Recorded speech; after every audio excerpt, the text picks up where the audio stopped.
चलिए, तो राजधानी पटना में हो रहे सीएचओ की परीक्षा को रद्द कर दिया गया है। जी हां, सीएचओ की परीक्षा जो राजधानी पटना में हो रही थी उसे रद्द कर दिया गया है। प्रश्न पत्र लीक होने के पुख्ता सबूत मिलने के बाद यह फैसला लिया गया है।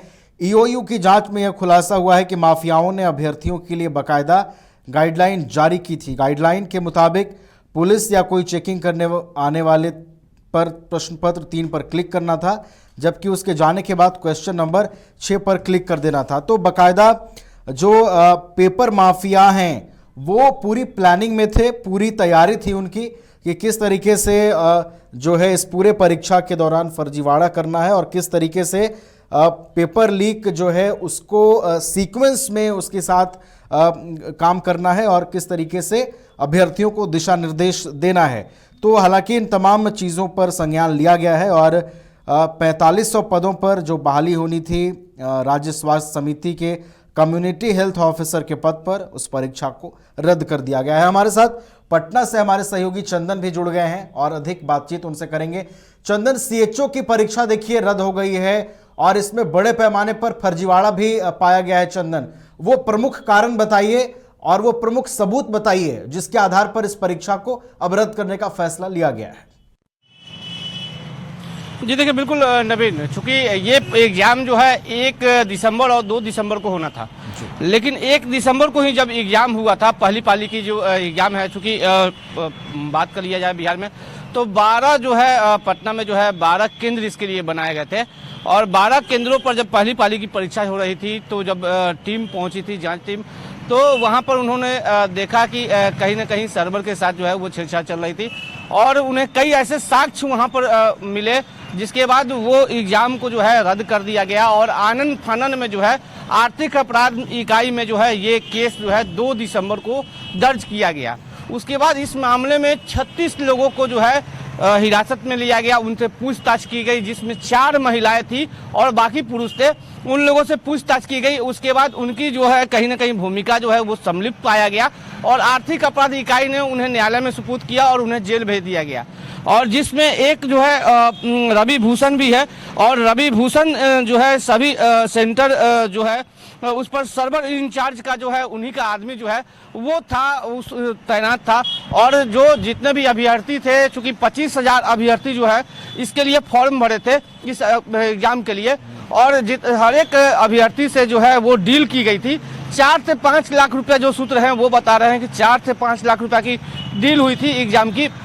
तो कहीं ना कहीं इसका पर्दाफाश हुआ और समय रहते जो है आर्थिक अपराध इकाई ने इस मामले का खुलासा किया और 36 लोगों को अभी तक गिरफ्तार किया गया है। एक जो है उनसे पूछताछ अभी चल रही है और जो चूंकि कई जिलों में जो है इसके लिए रेड भी चल रही है। जैसा कि बात कर लिया जाए, पटना के अलावा वैशाली, नालंदा, दिल्ली, मुजफ्फरपुर समेत कई जगहों पे रेड चल रही है। दिल्ली में भी आपको बता दें कि रेड जो है वो चल रही है, आर्थिक अपराध इकाई की टीम जो है वो रेड कर रही है। चूंकि कल ही जो है एसआईटी का गठन किया गया था इस मामले में और लगातार छापेमारी जो है वो चल रही है कि और कितने लोग इसमें जुड़े हुए हैं, क्योंकि कई शिक्षा माफिया के जुड़े होने की जो है तार जो है वो कहीं ना कहीं मिल रहा है और इसी को लेकर जो है रेड चल रही है। रेड के बाद जितने लोग गिरफ्तार होंगे उसके बाद ही कहना तय होगा कि कौन कौन से लोग इसमें जो है वो सम्मिलित थे, क्योंकि जो एग्जाम करवाने की जो जिम्मेवारी थी वो पुणे की एक कंपनी को दी गई थी और लगातार अभी हालांकि आर्थिक अपराध इकाई के जो डीआईजी हैं वो खुद इस मामले को मॉनिटरिंग कर रहे हैं, एसआईटी का गठन किए हैं।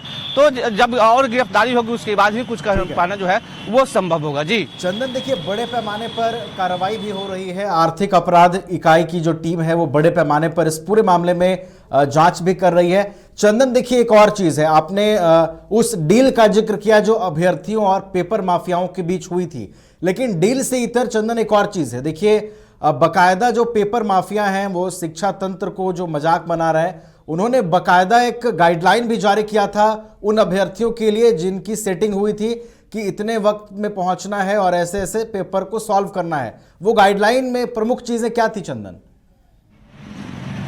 जी देखिए, एग्जाम के 30 मिनट पहले जो है एग्जाम सेंटर पर जो अभ्यर्थी थे उनसे जो डील हुई थी उन लोगों को पहुंचना था और साथ ही साथ एक और चीज जो सूत्र हैं वो बता रहे हैं कि जैसा ही जब किसी एग्जाम होता है और जब चेकिंग आती है तो उस समय इन लोगों को दिखाना था कि हम 3 नंबर बटन दबा रहे हैं। उसके बाद जैसे ही जो टीम थी जब जांच के बाद चली जाती है तो उन्हें 6 बटन दबाना था। तो कहीं ना कहीं जो सॉल्वर गैंग थे वो भी इस मामले में जो है वो हावी थे।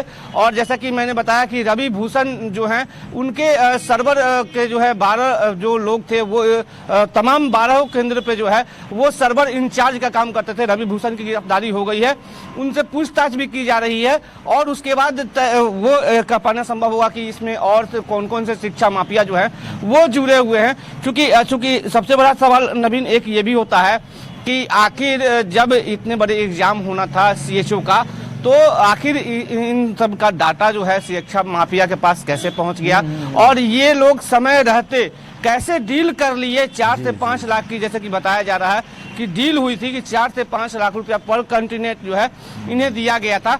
उसके बाद जैसा कि अनुमान लगाया जा रहा है कि करोड़ों में जो है ये डीलिंग जो है वो हुई है।